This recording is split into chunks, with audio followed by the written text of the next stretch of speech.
Addison, and this is Pies from Nowhere, How Georgia Gilmore Sustained the Montgomery Bus Boycott by D. Romito, illustrated by Laura Freeman. When Georgia Gilmore was a young girl, she lived on a farm in Alabama where she fed the pigs and milked the cows. Georgia did her best to listen to what her mother taught her. Think twice before doing anything you might regret. And never ever hate anyone. Georgia grew up and soon had a family of her own. She did plenty of cooking along the way, and when it was time for something sweet, she knew just what to do. She'd blend butter and sugar in a bowl to get her homemade pound cake started, and then add tea bags to a pot of water for a new batch of sweet tea. Georgia was a cook at the National Lunch Company in downtown Montgomery, Alabama. Because of segregation laws, the restaurant counter was separated into two sections, one side for white customers, one side for black customers. Georgia knew it was wrong, but that was the way it had always been. On December 1st, 1955, Georgia was working at the restaurant when a news alert came over the radio. An African-American woman named Rosa Parks had been arrested for refusing to give up her seat on a bus to a white passenger. Rosa was tired of giving it to rules that were unjust, and she wasn't the only one. The next day, a flyer was passed around the black community in Montgomery, asking people to boycott public transportation on Monday. It said, "Please stay off all buses." Georgia watched as buses drove down the street, one after another. Empty, empty, empty. Because she'd been treated poorly by the drivers so many times before, Georgia hadn't ridden the buses for 2 months. Still, she wanted to be a part of the movement she saw growing. Not long after, she went to Holton Street Baptist Church to hear Dr. Martin Luther King Jr. speak. The church was full. The crowd overflowed onto the street outside. Large speakers had been set up so everyone could hear. Dr. King spoke about doing good things for one another. He talked about freedom, unity, equality. "We are determined here in Montgomery to work and fight until justice runs down like water and righteousness like a mighty stream." Those were things Georgia believed in, and she was willing to fight for them.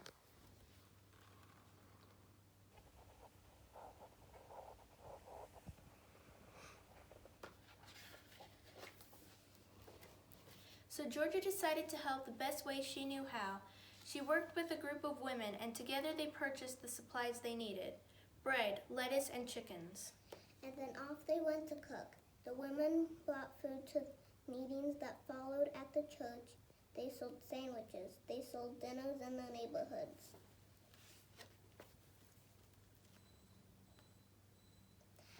As the bus boycotter walked and walked, Georgia cooked and cooked.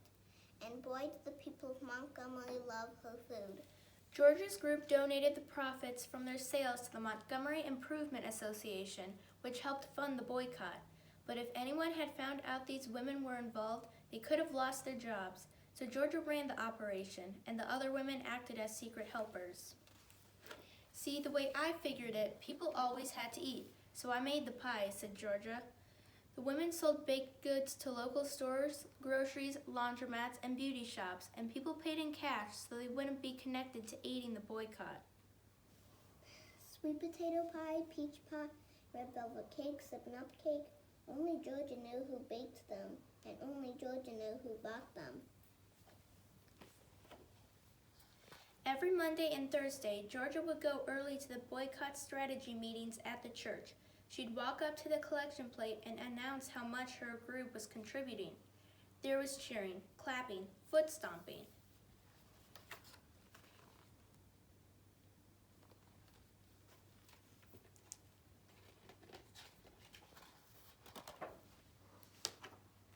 But whenever people asked where the money came from, she remembered her promise to keep it a secret. "It came from nowhere," she'd say. Because of this, her brave group of women bakers became known as the Club from Nowhere. The club not only raised enough to purchase gas for the carpool system that had been set up for the boycott, but they were also able to buy station wagons to aid the effort and help get people where they needed to go.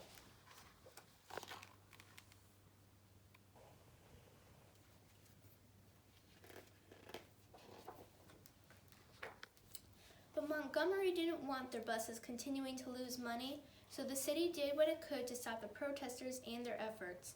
Dr. King and 89 others were arrested for their roles in the boycott, and Georgia was called to speak in court about an instance when a bus driver had mistreated her. After she had already paid, the driver demanded she get off and enter through the back of the bus. When I reached the back door and was about to get on, he shut the back door and pulled off, and I didn't even ride the bus after paying my fare.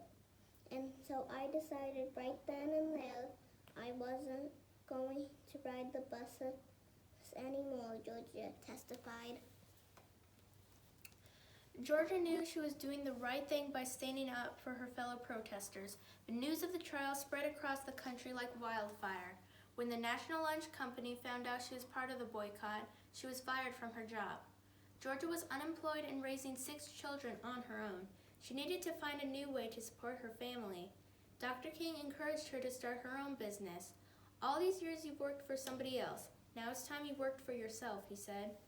He helped her improve the kitchen in her home, and Georgia got new pots and pans and cooking supplies.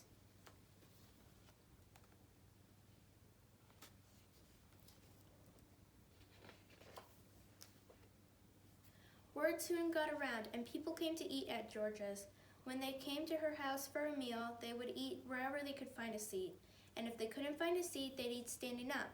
Georgia loved to talk and joke with her customers and friends. Soon enough, there were long lines to get a meal cooked by her.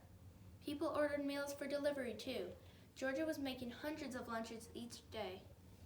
She packed fried chicken, black-eyed peas with okra, fresh corn muffins, apple pie, and sent her kids out to deliver them.